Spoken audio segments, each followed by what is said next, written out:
সেহরিতে ভারী খাবার মানেই সারাদিন অলসতা নয়, লাল চালের ভাত আর এক পিস মুরগির মাংস, এই প্রোটিন আর কমপ্লেক্স কার্বোহাইড্রেট আপনাকে দেবে দীর্ঘক্ষণ রোজা রাখার শক্তি।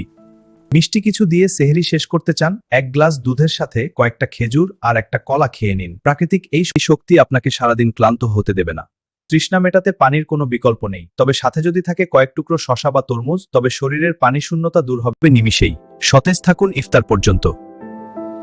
যারা সেহরিতে হালকা অথচ পুষ্টিকর কিছু খুঁজছেন, তাদের জন্য এক বাটি ওটস আর বাদামের মিশ্রণই যথেষ্ট। এতে থাকা ফাইবার আপনার পেট দীর্ঘক্ষণ ভরা রাখবে এবং হজমে কোনো অস্বস্তি হতে দেবে না।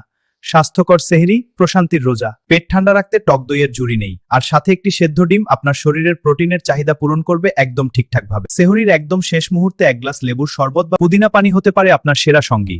এটি শুধু রিফ্রেশিংই নয়, মুখে আনবে এক অদ্ভুত সতেজতা। সেহরির এই প্রশান্তিটুকু আপনার সারাদিনকে সতেজ রাখবে। এক গ্লাস লেবুর শরবত বা পুদিনার ছোঁয়ায় নিজেকে রিফ্রেশ করে নিন। সুস্থ থাকুন। আজকের মতো বিদায় নিচ্ছি। আল্লাহ হাফেজ।